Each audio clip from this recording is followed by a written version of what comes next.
kita rindu melanjutkan, saudaraku. Terima kasih apa yang kita sempat sharingkan di waktu-waktu yang lalu. Saya mendapatkan satu kebenaran yang mendorong, yang menguatkan ya, supaya kita boleh maju dalam Tuhan. Dan saya merasa biarlah hal ini boleh Tuhan terus teguhkan di dalam diri kita. Kita sudah merenungkan di waktu yang lalu betapa kita semua mengalami tekanan-tekanan. Kita semua mengalami masalah dalam kehidupan kita. Semua orang, gak ada yang tidak mengalami, semua orang mengalami masalah-masalah dalam kehidupannya. Saya dengan cepat aja di waktu yang lalu sudah men-share ada tekanan keuangan, ada tekanan kehidupan. Nah, waktu saya membaca firman, ada satu bagian firman yang seolah-olah meneguhkan apa yang sudah kita renungkan. Kita lihat di dalam kitab Keluaran, ternyata ada ayatnya tentang tekanan kehidupan yang menekan semua orang. Memang sumbernya itu dari iblis ya, dan ternyata ada ayatnya yang menggambarkan ya, tekanan kehidupan dalam kehidupan kita. Kita boleh lihat dari kitab Keluaran pasal 5 ayat 7-9. Ini agak kecil-kecil. Kalau saudara terbaca, boleh dibaca. Kita baca aja yang bisa melihat ya, yang terbaca. Tidak boleh lagi kamu memberikan jerami kepada bangsa itu untuk membuat batu bata seperti sampai sekarang. Biarlah mereka sendiri yang pergi mengumpulkan jerami. Jadi orang Israel dipaksa untuk mengumpulkan batu bata.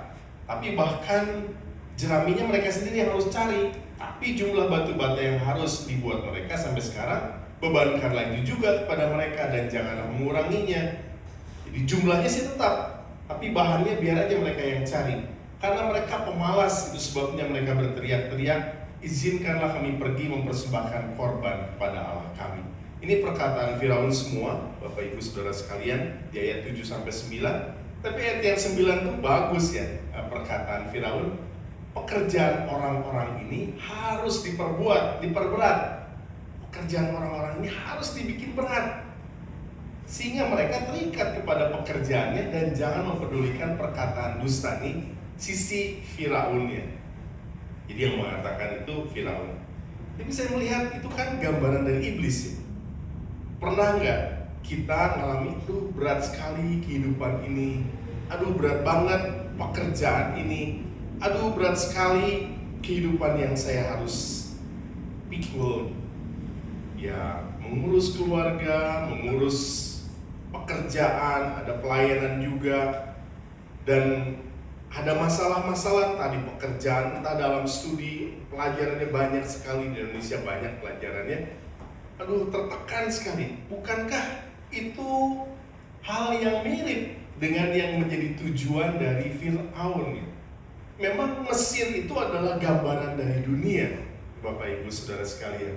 Mesir gambaran dunia, dan pemimpin Mesir dalam hal ini Firaun ya gambaran dari iblis sendiri. Diusahakan supaya orang Israel ini gambaran dari umat Allah, ditekan, diperberat pekerjaannya sedemikian rupa sehingga mereka terikat kepada pekerjaannya. Saudara pernah merasa terikat, terpaksa saya harus ngerjain ini. Saya terikat banget, saya terpaksa banget harus ngerjain ini. Jadi udah mirip ya hidup kita. Kenapa mirip banget nih? Saya baca, iya ini hidup saya nih. Hidup kita semua terikat kepada pekerjaan, terikat kepada studi kita, terikat banget. Hampir gak sempat lagi untuk mencari Tuhan. Sibuk dengan studi terus. Saya bapak guru, saya paham betapa beberapa sekolah itu menekan. Memang akhirnya mereka mengeluarkan yang terbaik dari diri mereka, tetapi harganya mereka ditekan oleh dunia. Dan supaya akhirnya kalau mereka terikat kepada pekerjaannya, kalau orang-orang mengalami hidup yang berat, mereka akhirnya tidak sempat lagi mendengarkan kebenaran. Amin, Bapak Ibu sekalian. Itu kan tujuan dari Firaun, tujuan dari iblis. Jadi kalau kita berat hidupnya, tertekan hidupnya, akhirnya tercapai tujuan Firaun. Kita tidak sempat lagi mendengarkan perkataan Tuhan. Memang dari sisi Firaun, jangan mereka mempedulikan perkataan dusta, tapi dari sisi kita nggak sempat lagi mendengar suara Allah. Amin. Pernah bekerja dari pagi sampai tengah malam, berhari-hari atau berminggu-minggu atau berbulan-bulan, nah sudah mirip dengan ini. Apa yang menjadi pertolongan buat kita ya, dalam hidup yang penuh dengan tekanan ini? Hidup yang penuh tekanan ini, jalan keluar dari Allah itu unik. Orang Israel kabur dari Mesir, lari ke sini, dikejar. Mereka membelok, mungkin dikejar. Akhirnya ke sana dikejar terus. Jadi jalan Allah untuk menyelamatkan orang Israel bukan mereka sembunyi, bukan mereka berlari lebih cepat, karena Firaun dan bala tentaranya lebih cepat. Caranya satu-satunya adalah dengan mereka masuk ke laut terbelah. Mereka mengalami baptisan seperti yang kita lihat di 3 minggu yang lalu, 2-3 minggu yang lalu. Jadi jalan Tuhan itu unik. Salib. Begitu mereka mengalami kematian, mereka masuk dibaptis di laut Teberau, ya seolah-olah mengalami baptisan. Dikatakan begitu di dalam surat-surat Paulus, mengalami kiasannya yaitu baptisan, masuk, maka Firaun tidak bisa mengejar lagi. Jadi kematian itu satu-satunya jalan. Hanya satu jalan. Kita berusaha lari, nggak bisa. Hanya satu jalan, kematian. Dibaptis di dalam kematian Kristus. Kristus sudah mati, kita juga dibaptis dalam kematian Kristus. Ayatnya kita baca bersama-sama, 2, 3. Dengan demikian kita telah dikuburkan bersama-sama dengan Dia oleh baptisan dalam kematian, supaya sama seperti Kristus telah dibangkitkan dari antara orang mati oleh kemuliaan Bapa, demikian juga kita akan hidup dalam hidup yang baru. Jadi hanya ada satu jalan. Nah, saya rindu kita boleh masuk dalam poin yang terakhir, hidup dalam hidup yang baru. Dalam kematian, iya, tapi ini dua hal yang bersama-sama. Tuhan itu bukan membawa kita mati saja, amin. Tetapi Tuhan juga membawa kita hidup. Ada dua macam penggantian. Harusnya kita yang disalibkan, digantikan oleh Tuhan. Tapi ada penggantian yang kedua. Harusnya kita yang hidup. Sekarang tidak lagi hidup. Digantikan oleh Tuhan. Kebanyakan kita hanya ingat satu penggantian aja. Harusnya saya yang mati, tapi digantikan Tuhan. Ada dua penggantian, Bapak Ibu terkasih. Harusnya saya yang hidup, tapi bukan lagi yang hidup, tapi yang hidup yang baru dalam Kristus. Hidup dalam hidup yang baru. Coba kita baca satu tulisan ini, biarlah ini membuat kita berpikir saja ya. Saya ada terjemahannya. God's ways of deliverance is altogether different from man's way. Man's way is to try to suppress sin by seeking to overcome it. God's way is to remove the sinner. Many Christians mourn over this weakness, thinking that if only they were stronger, all would be well. But God's means of delivering us from sin is not by making us stronger and stronger. Rather, it is by making us weaker and weaker. Nah, baca bahasa Indonesianya aja lah ya, biar cepat. Cara Allah membebaskan manusia dari dosa, dari kehidupan dari tekanan kehidupan ini, cara Allah membebaskan kita semua dari tekanan kehidupan ini, sama sekali berbeda dengan cara manusia. Cara manusia adalah berusaha menekan dosa dengan mencoba mengalahkan. Kita kalahkan dosa, kalahkan dosa. Itu yang diajarkan bahkan oleh agama-agama. Mari kita kalahkan dosa, enggak. Cara mengalahkan dosanya bukan dengan kekuatan kita, tetapi cara Allah adalah dengan menyingkirkan orang berdosa itu sendiri. Banyak orang Kristen meratapi kelemahan mereka. Ini saya. Kita meratapi, aduh kenapa saya lemah, aduh kenapa saya tidak bisa diandalkan, aduh kenapa saya begini, kenapa saya begitu. Banyak orang meratapi kelemahan mereka, berpikir bahwa seandainya mereka menjadi lebih kuat, semuanya akan beres. Coba kalau saya lebih kuat. Coba kalau saya lebih berusaha, lebih sungguh-sungguh, semuanya akan beres.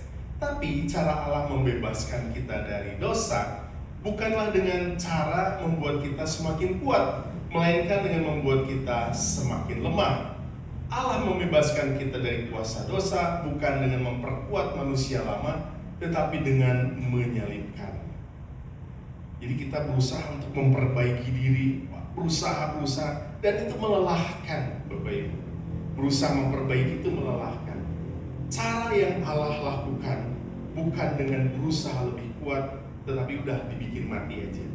Lalu yang hidup bukan aku lagi, tetapi Kristus. Allah membebaskan kita dari kuasa dosa bukan dengan memperkuat manusia lama, tetapi dengan menyalibkannya.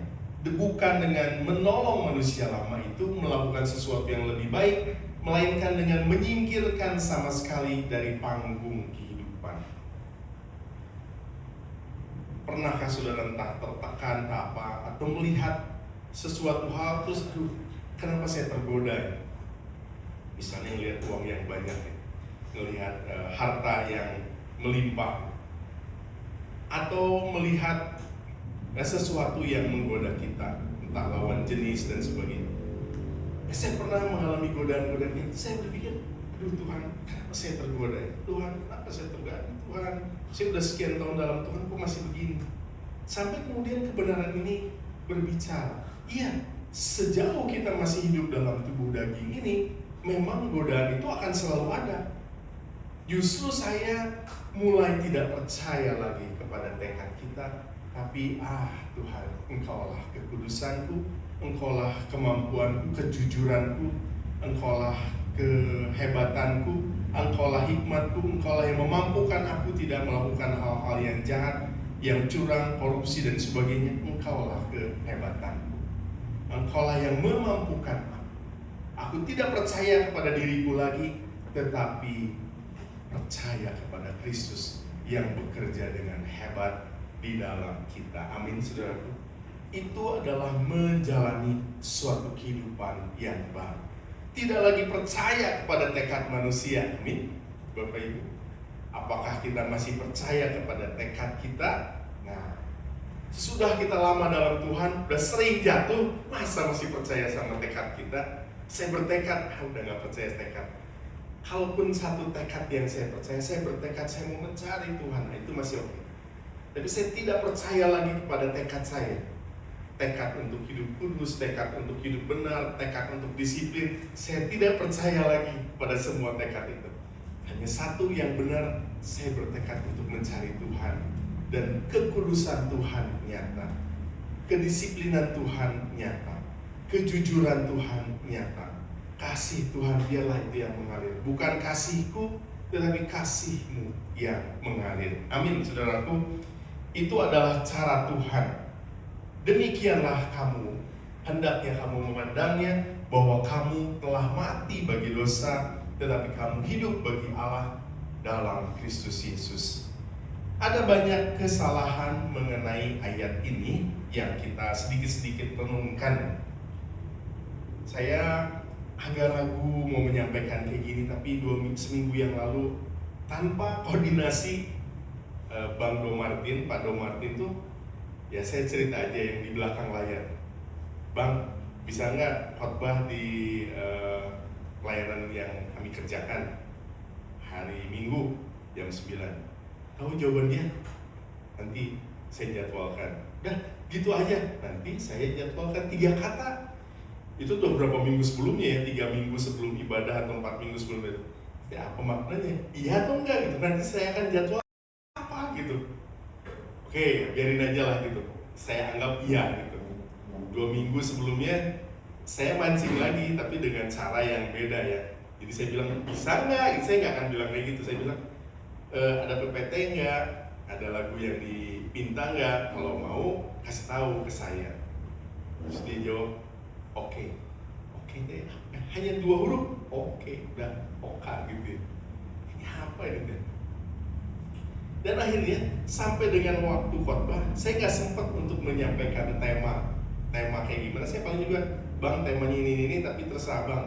Aku mau tema sendiri. Udah gitu. Jadi waktu dia menyampaikan itu nggak ada koordinasi dan tidak ada kerjasama, saya kasih tahu gini, enggak.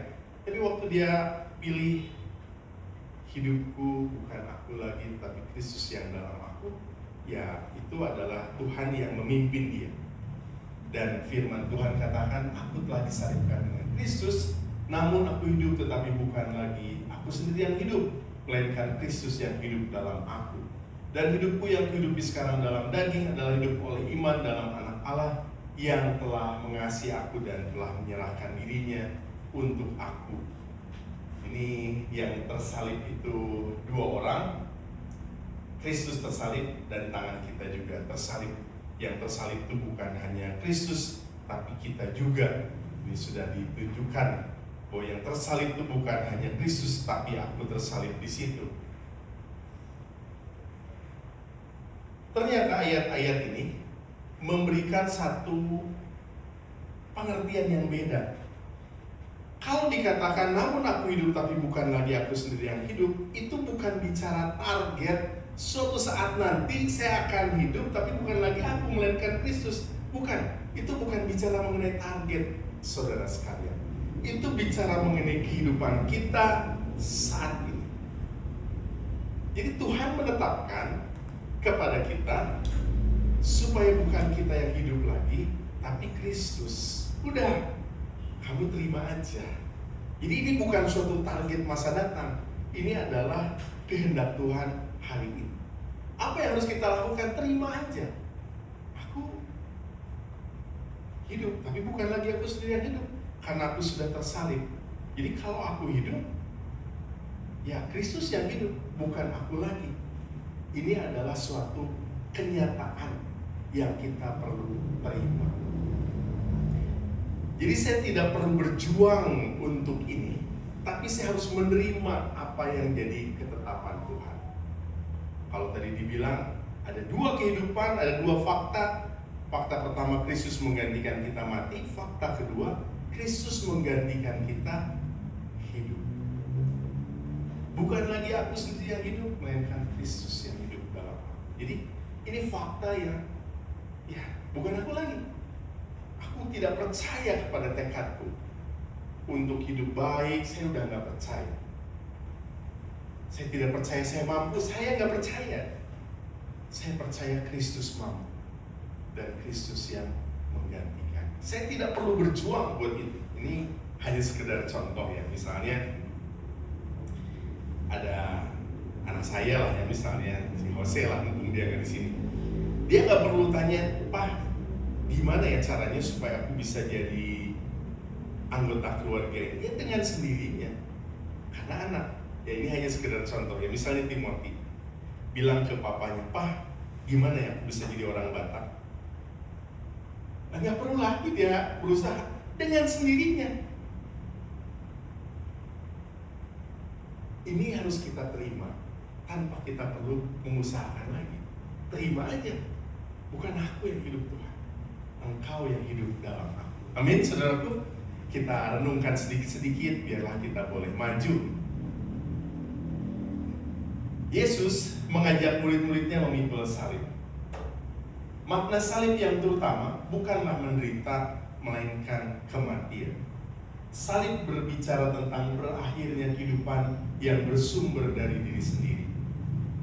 Saya sambil, ini bukan dari saya hanya mengetik, tapi saya sambil menyiapkan, begini gitu. Iya benar ya. Yesus kan mengatakan, barang siapa yang mengikut aku, dia harus memikul salibnya dan mengikut aku. Memikul salib itu bukan Yesus mengajak menderita, ayo menderita bersama aku. Enggak. Tuhan tidak mengajak kita menderita. Yang paling utama, bukan itu salah, tapi paling utama, salib itu bukan bicara tentang penderitaan. Salib itu yang paling utama bicara tentang kematian. Amin, saudara. Salib yang terutama itu bukan penderitaan itu salah, tapi yang paling utama tentang salib itu adalah kematian. Salib itu berbicara tentang berakhirnya hidup yang bersumber dari diri sendiri. Ya, saudaraku, apa yang menjadi sumber kekuatan? Tekadmu, ambisimu? Tidak. Sekarang sumber kehidupan saya adalah Kristus. Sumber kehidupan kita adalah Kristus. Kristus, Engkaulah sumber segala. Engkau sumber hikmatku, sumber segala. Aku telah mati. Kamu telah mati. Hidupmu tersembunyi bersama dengan Allah dalam Kristus. Bersama dengan Kristus dalam Allah. Apabila Kristus yang adalah hayat kita, hidup kita, menyatakan diri kelak, kamu pun akan menyatakan diri bersama-sama dengan Dia dalam kemuliaan. Mengapa seorang Kristen bahkan pelayan Tuhan mengalami kelelahan secara rohani? Bukankah saya melayani Tuhan? Bukankah saya bisa atau pernah mengalami kelelahan rohani? Karena sumber kekuatannya masih bersumber dari tekadnya sendiri. Kenapa kita lelah? Ikut Tuhan kok lelah, capek? Karena sumber. Kenapa kita capek menjalani hidup ini? Sumbernya bukan dari Bapa yang berkuasa di dalam kita atau Yesus yang berkuasa dalam kita, tapi sumbernya kamu harus punya target, kamu harus punya mimpi, dan bukan Kristus. Sedangkan Yesus aja, karena sumber kekuatannya masih bersumber dari dirinya, dari tekadnya sendiri. Sedangkan Yesus saja hidup dari Bapa yang terus-menerus mengalir di dalam diri. Yesus aja hidup dari Bapa. Yesus dia Tuhan. Dia seorang nabi, dia seorang benar. Dia bahkan tidak hidup dari dirinya sendiri. Pelayanannya tidak berasal dari usaha manusia. Pelayanannya berasal dari kehidupan Bapa yang bekerja dengan kuat di dalamnya. Bahkan Yesus saja tidak mengerjakannya berasal dari dirinya sendiri, tapi berasal dari Bapa. Bapa yang diam di dalam aku, Dialah yang melakukan pekerjaan. Yesus aja itu, Yesus ya. Bapa yang diam di dalam aku, Dia yang melakukan pekerjaan. Dia tidak berusaha. Apakah Yesus nggak mampu melakukan sesuatu dengan kekuatannya sendiri? Yesus mampu. Tetapi bukan begitu caranya. Caranya dengan mengandalkan Bapa yang di dalam kita. Saudara sekalian, kita biasa hidup mandiri dari Allah. Jadi terbiasa hidup tanpa Allah gitu maksudnya. Untuk memutuskan sesuatu kita nggak berdoa dulu. Untuk memutuskan sesuatu kita tidak bertanya dulu kepada Tuhan. Terutama untuk urusan-urusan penting ya, untuk makan, minum dan sebagainya, bukan itu yang dimaksud. Tapi mengambil keputusan dalam pekerjaan, dalam teman hidup, dalam keputusan penting dalam hidup kita. Banyak orang tuh berani mengambil keputusan bahkan tanpa berdoa. Bahkan juga termasuk dalam urusan berjemaat dan sebagainya. Nggak berdoa dulu, saya mau kesini, saya mau kesana. Apa yang saya suka? Banyak orang itu mandiri dan tidak bergantung kepada hal yang lain. Saya hidup mandiri dan saya mengambil keputusan sendiri. Yesus saja nggak seperti itu. Bapa yang diam di dalam aku, Dialah yang melakukan pekerjaan. Ini hanya sekedar gambaran aja ya. Nggak tahu ini menggambarkan atau enggak.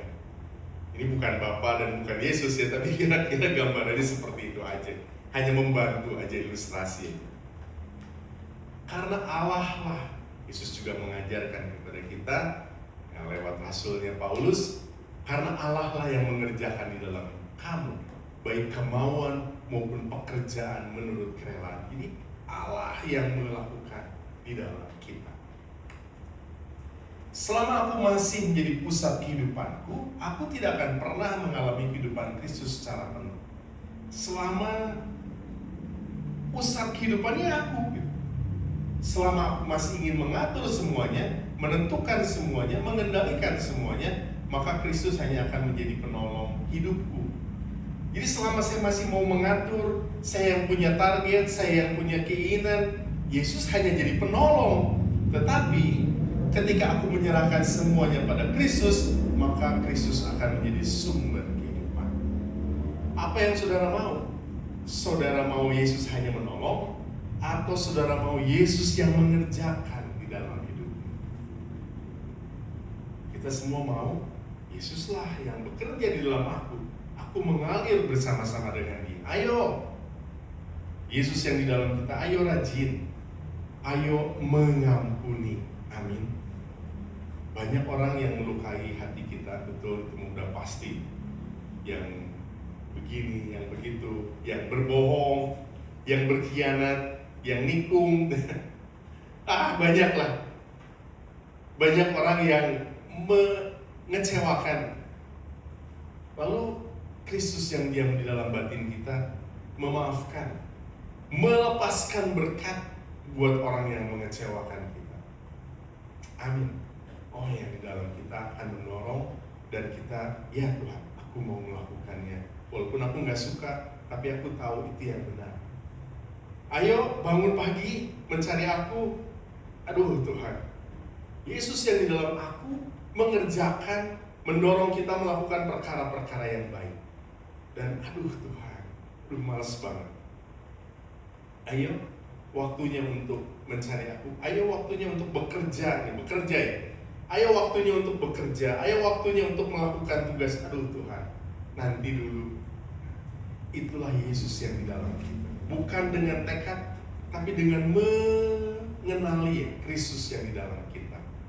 Jadi betapa pentingnya saudara sekalian saya mendengar, mengalami Tuhan bekerja dalam kita. Kita ambil waktu 1 menit aja saudaraku. Bapak ibu saudara sekalian tutup matanya, coba di dalam batin saja katakan kayak gini. Tuhan Yesus, apa yang kau kehendaki aku kerjakan. Dalam batin kita katakan, Tuhan Yesus, apa yang kau kehendaki aku kerjakan. Yang kedua saudara, Tuhan Yesus, apakah engkau mengasihi aku? Aku mengasihi engkau Tuhan. Biarlah kasih-Mu menguasai aku. Oke, saudara, belajar berkontak dengan Tuhan di dalam batin.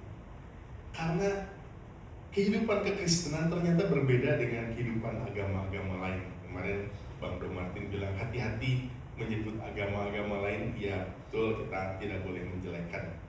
Tapi beberapa agama tanpa berniat menjelekkan, anggaplah agama teman-teman kita Buddha, teman-teman kita Muslim, dan teman-teman yang lain, mereka berusaha meneladani tokoh-tokoh yang jadi pemimpin mereka. Bagaimana dengan kekristenan? Ya memang benar kita berusaha meneladani Kristus, tetapi lebih daripada itu, Kristus yang bekerja di dalam kita. Itu yang berbeda.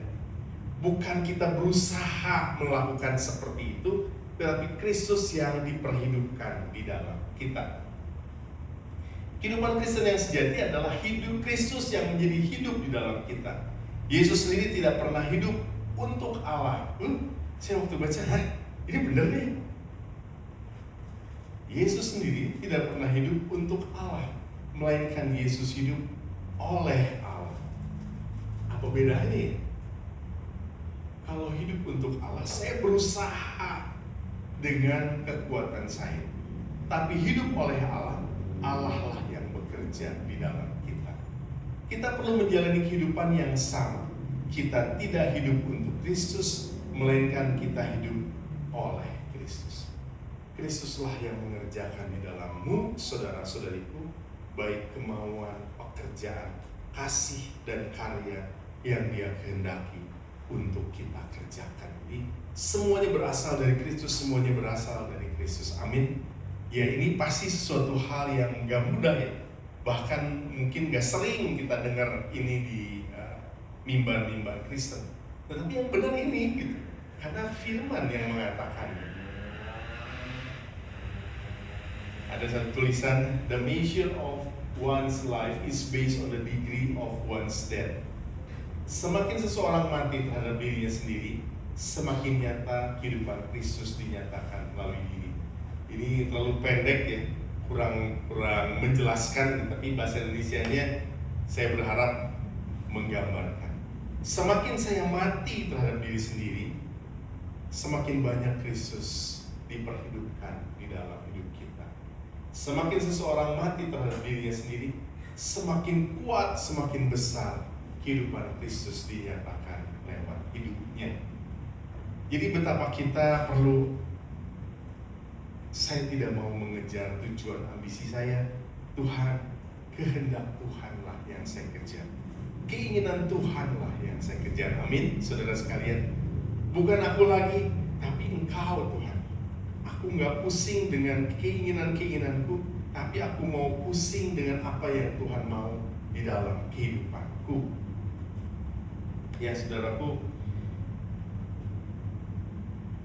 cukup membingungkan bagaimana menghadapi kehidupan ini. Tapi saya percaya hubungan-hubungan itu bisa semakin beres kalau kita kemudian tidak berusaha keinginan kita lagi, tapi keinginan Tuhan yang ditinggikan. Tidak berusaha kita yang menang, tapi Dia yang menang.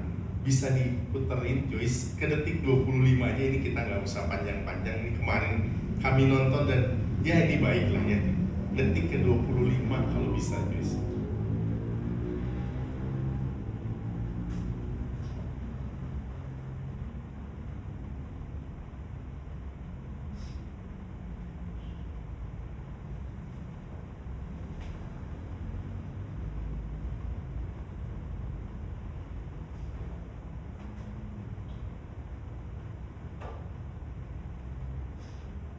Nggak ada play.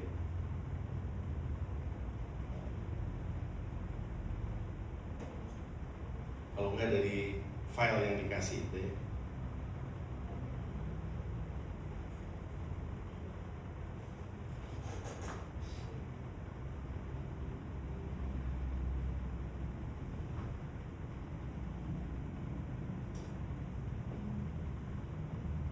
Ini enaknya pakai bahasa aslinya, walaupun nggak bisa dimengerti, tapi ada bahasa Inggrisnya. Ya ini kita hanya merenung mungkin satu kalimat demi kalimat, nggak usah semuanya. Hanya menangkap apa yang benar buat kita orang yang mengasihi dan memulai menjadi pelayan Tuhan. Ke detik 25.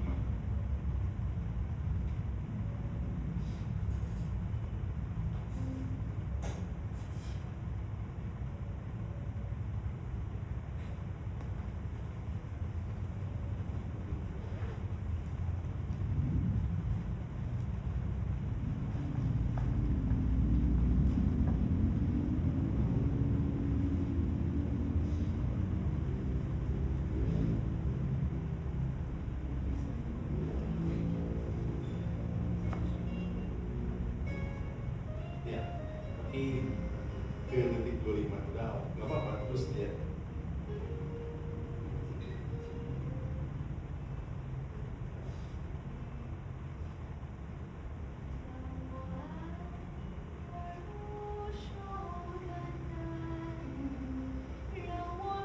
Jarang-jarang.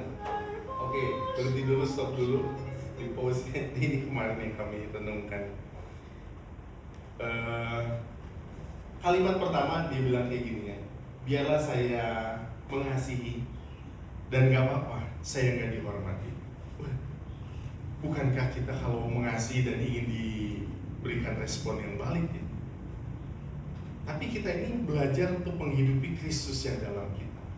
Kristus itu bahkan tidak mengharapkan pujian dari manusia, Dia hanya mengharapkan perkenanan dari Bapa. Dan ini saudara sekalian yang kita perlu jalani. Boleh mundur sedikit supaya kita boleh melihat. Mundur 2 detik, 3 detik. Ya di situ aja, mundur sedikit ya maju. Ya, play.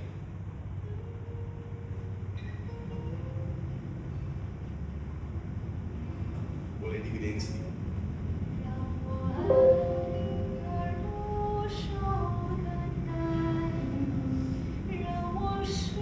Oke, stop dulu. Jadi, let me serve and not be rewarded. Biar saya melayani dan gak apa-apa saya gak dapat penghargaan dari manusia. biarlah saya mengasihi dan gak dianggap. Biar saya melayani dan gak dapat pujian, gak dapat penghormatan. Maju lagi. Puas lagi. Biar saya bekerja dan saya gak diingat-ingat. Ngeri deh. Biar saya melayani, biar saya mengerjakan pelayanan ini dan saya nggak diinget-inget, nggak usah diinget-inget juga nggak apa-apa. Yang penting Bapak mengingat aku. Boleh maju lagi.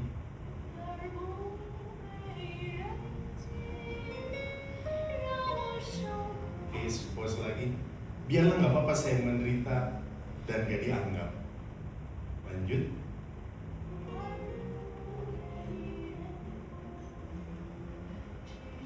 Pause lagi. Ini adalah kehidupan yang dicurahkan, bukan kehidupan yang menerima. Ini adalah kehidupan yang dicurahkan, bukan meminum, tapi mencurahkan hidup.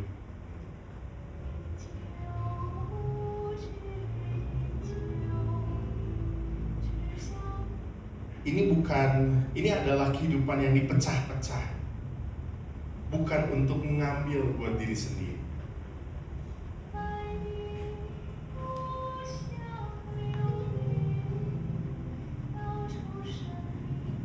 Suatu kehidupan yang menderita supaya orang-orang boleh mengalami berkat. Jadi bagaimana kehidupan Allah boleh tercurah kalau kehidupan kita sendiri boleh mengalami kematian? Kita selama ini berpikir biar Tuhan dimuliakan, tapi saya juga ikut dimuliakan di situ. Ini nggak boleh berpikir kayak gitu, tapi biarlah Allah aja dipermuliakan. Kita tidak mau mencuri apa-apa, kita hanya mau mengerjakan apa yang Allah berkenan. Tidak mau ambil sedikit aja kemuliaan buat diri sendiri, tetapi biar Tuhan saja yang dipermuliakan. Boleh lanjut?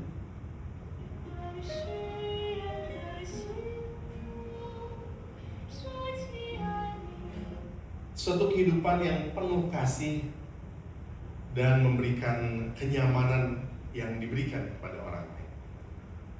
Oke.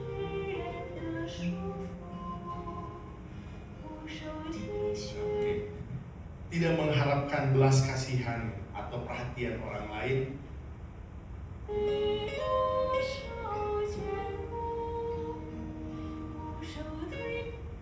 Enggak mengharapkan pujian atau sorak-sorai dari orang lain.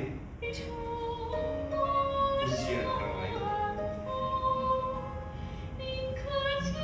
Bahkan kalaupun sendirian, bahkan kalaupun dilupakan,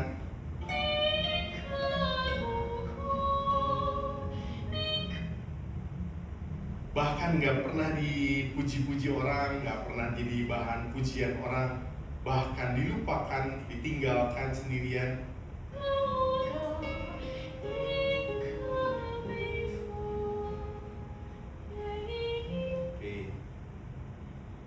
Darah, air mata itu adalah harga supaya mendapatkan mahkota kebenaran yang akan menjadi bagian kita.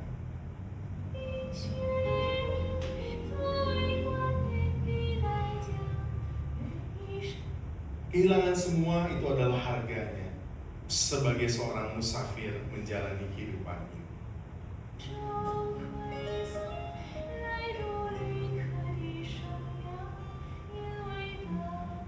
Ini adalah satu kehidupan yang Yesus engkau pernah lakukan dahulu. Jadi ini ternyata saya cari-cari, ini adalah bahasa Inggris kuno ya, it was. Ini adalah satu kehidupan ya Tuhan yang engkau sendiri jalani. Ini kehidupan yang Tuhan jalani. Dia kehilangan dirinya, dia hanya mengerjakan kehendak Bapa. Yesus kehilangan dirinya, Yesus bahkan harus mati di atas kayu salib. Dan bukan kehendakku tapi kehendakmu ya Bapa. Jadi dia kehilangan dirinya. Yesus kehilangan dirinya, tapi kemudian Bapa mengasihi dia, bahkan meninggikan dia, memberikan kepada dia nama di atas segala nama. Karena dia mau menjalani satu kehidupan yang seperti ini. You choose to live. It is the life, oh Lord, that you choose to live. Ini suatu jalan kehidupan yang kau pilih.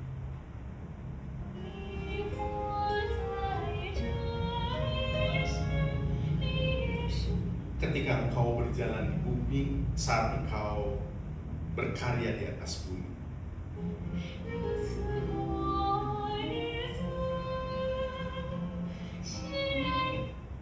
Dengan penuh sukacita menjalani satu penderitaan, semua luka-luka dan kehilangan. Amin. Nah, saudaraku, kita boleh melihat, boleh terusin aja lah biar ini, tapi nggak akan diterjemahin lagi. Terus.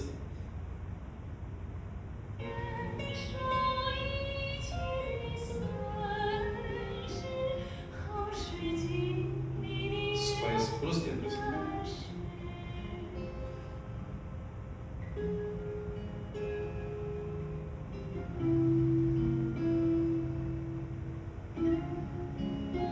Kalau seorang mau mengikut aku, biarkan dia menyangkal dirinya, mengangkat salibnya, memikul salibnya, dan mengikut aku. Salib itu kematian, bukan sekedar penderitaan. Salib itu adalah kematian.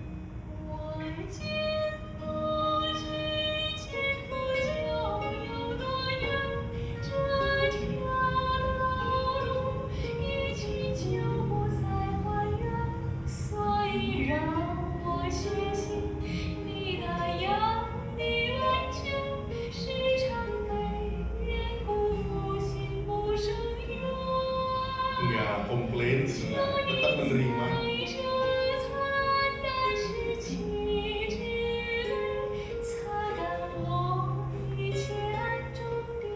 Oke. Nah, saudaraku, apa yang kita bisa renungkan? Itulah makna salib yang lengkap. Kehilangan segala-galanya. Barang siapa yang kehilangan segala-galanya, dia mendapatkan sesuatu yang paling berharga, yaitu Kristus sendiri.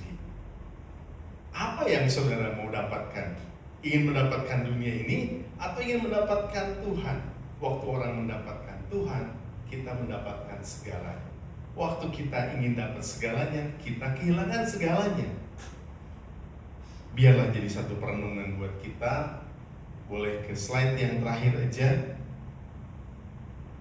Do you fight your battles to victory or from victory? If you fight to victory, you will never succeed. But if you fight from victory, you can never be defeated. Apakah engkau memperjuangkan peperangan dalam hidupmu, perjuangan hidupmu ini untuk kemuliaan, untuk kemenangan, atau dari kemenangan? Kalau kita berusaha untuk mendapatkan kemenangan, kita nggak akan pernah berhasil. Tapi kalau kita berperang, berjuang dari kemenangannya Kristus, maksudnya from the victory that Christ has succeed, dari kemenangan yang Yesus sudah peroleh, kita tidak akan pernah bisa dikalahkan. Jadi selalu kunci bagi orang Kristen itu adalah kehidupan kemenangan yang Kristus dapatkan di atas kayu salib. Kita sudah menang, saudara. Bukan akan menang, tapi sudah menang. Menangnya di mana? Karena Yesus sudah memenangkannya bagi kita. Jadi kita tidak berjuang untuk menang, tapi kita berjuang dari kemenangan Kristus yang sudah kita dapatkan. Amin. Mari kita menyiapkan diri kita untuk perjamuan.